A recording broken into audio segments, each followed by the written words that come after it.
Is San Francisco 49ers wide receiver Ricky Pearsall emerging as a superstar?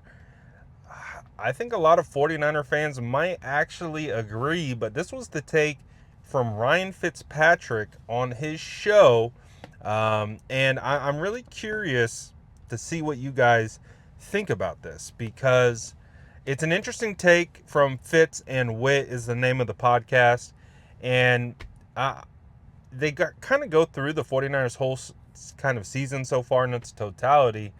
But I think the thing to really think about is Ricky Pearsall becoming that guy for the 49ers? I want to know from you, but take a listen right here at what they had to say about the San Francisco 49ers. Look at what Shanahan has done the first 3 games of the year. They're 3-0. So you start the season with wide receiver 1 on the PUP list, right? Brandon Ayuk, he hurts his ACL, MCL last year, week 7. Not back yet, but potentially back pretty soon. In the first game of the season, you lose George Kittle to a hamstring injury against Seattle. You put him on IR. Then after that game, you get the news that Brock's shoulder's a little sore. Oh, and he sprained his TCL. That's an injury formerly known as turf toe for those interested. Yeah, I was about to say, you're not going to call it turf toe now? No, I sprained his TCL. So Brock misses the last 2 games of the year. Juwan Jennings goes out with a shoulder. He misses last week. And if that's not enough, they've lost both of their starting guards. It just doesn't make sense to me. And it seems like the 49ers have been cursed for a while with ththese injuries. But now they're sitting at 3-0. They're atop of their division. They've won 2 division games. Christian McCaffrey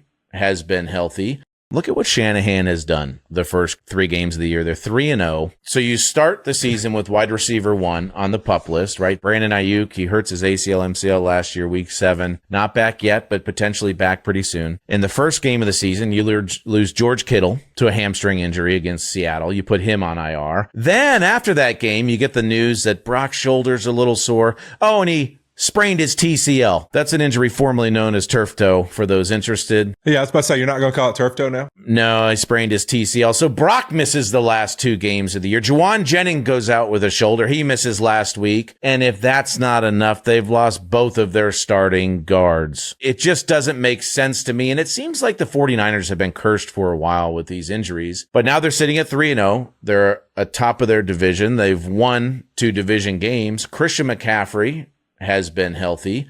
Look at what Shanahan has done the first 3 games of the year. They're 3-0. But the good thing is when you have injuries, other guys have a chance to emerge. Ricky Pearsall, in the season he is having so far, he's an emerging superstar. A situation you want to go into as a backup. Hand it off to Christian McCaffrey, throw checkdowns to Christian McCaffrey, and have a defense 2 of the weeks that gave up 13 points and 15 points. I think that's where you want to be if you're backing up. And I think Shanahan's done an incredible job with all the injuries they've faced so far this year. You mean you don't want to be in a critical situation in the game where all you got to do is get a field goal and all you can do is just throw a halfback screen? Like I was like, man, who do we think this ball's going to? And to start 3-0 with all of this going on around them, people are like, oh, eventually it's going to catch up. Well, let me tell you what else catches up. If you start 0-3 and to start 3-0, they've got a chance to battle themselves into the playoffs and hope that they get a couple guys back. Obviously, Nick Bosa won't be one of those guys, which is a massive factor. They got a chance to battle themselves into a playoff team now because hopefully they'll get some guys back. They'll get healthier and they can fight their way back. So again, they kind of go into detail about like how crazy it's been for the 49ers. And they're 3-0. The fact that they have lost all those players,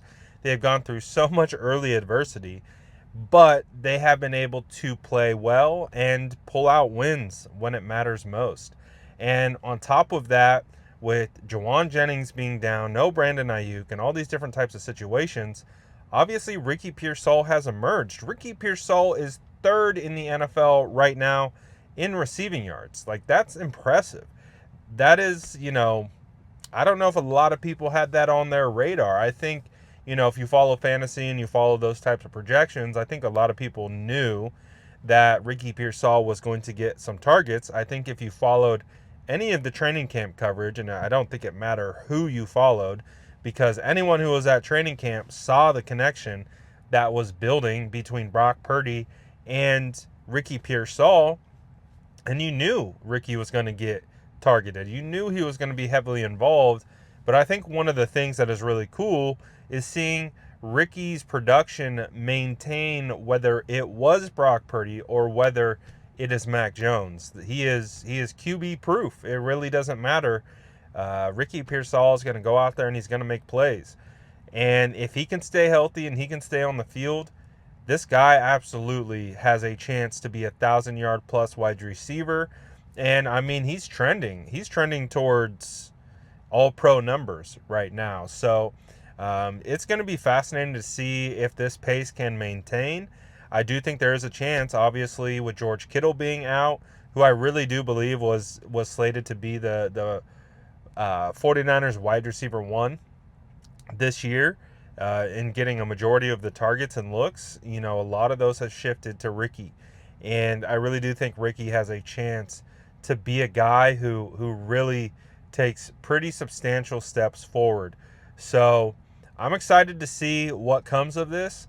I'm curious to see when the league is going to start talking about Ricky Pearsall a little bit more. A lot of people doubted, Ricky Pearsall and his ability when he was drafted by the 49ers in the first round.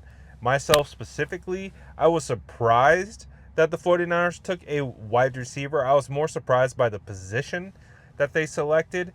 And if you guys watch any of my film breakdowns, once we got into the tape and we really started to break down Ricky, you could see why the 49ers were high on him. And those were one of the things that we talked about quite a bit, is that, obviously there was some writing on the wall with Brandon Ayuk and Deebo Samuel, and, didn't really know which one of those guys was going to be on the San Francisco 49ers this year. So it kind of felt like subtle foreshadowing to that. So you could kind of see that the 49ers draft plans, they typically draft a year ahead of need, at least in a lot of cases. So that's kind of what it seems like had occurred. And it seems like Ricky Pearsall is really hitting. He's playing really well. You can see his speed and his separation is awesome. And he pretty much catches anything that's thrown at him. So Ricky has really been taking a lot of strides this year. And I really do believe that, obviously, if he keeps this track on, he will be one of the best wide receivers in the league. And the only thing, I don't even want to say it. You probably already know what I'm going to say. So I just think that if he can keep this rolling, he'll be he already should be a household name, but he'll be a household name at the end of this year. We'll be talking about Ricky as a potential All-Pro and things of that nature. So it's gonna be real interesting to see how this season progresses. The 49ers do get Demarcus Robinson back this week. So, some help. I would assume Juwan Jennings is back this week as well. So any help is great, because, the 49ers wide receiver core has just been ravished by injuries or suspension. Ricky Pearsall really has been the one constant so far through 3 games. And he has definitely been a big part and a big reason why the San Francisco 49ers have been able to move the chains on offense and have other weapons other than Christian McCaffrey. So right now the 49ers offense is kind of playing with one arm behind its back with the injuries that they have sustained, but they're finding a way to get it done, and guys are stepping up like Ricky Pearsall, and it has honestly been one of the better developments of this season, and I think is part of the reason why, there is a lot of optimism. Now, maybe cautious optimism, because, again, it's not like the 49ers have been dominant, but on the flip side of that, they have been winning gritty, they've been winning tough, and that builds a lot of character. That really bonds teams together, and, they've been making plays when they need to. So I'm excited about the future, even with, the season-ending injury to Nick Bosa. It's obviously a huge blow, and we're not going to sugarcoat it like it's not. But the 49ers have proven to be resilient, and I'm just curious to see if the 49ers ultimately go out and try to make a move and trade for someone. But we'll see. But I do believe Ricky Pearsall is starting to emerge as a superstar as Fitzpatrick had mentioned. I want to know what you guys think. Let me know in the comments below. And as always, make sure to like and subscribe for more updates.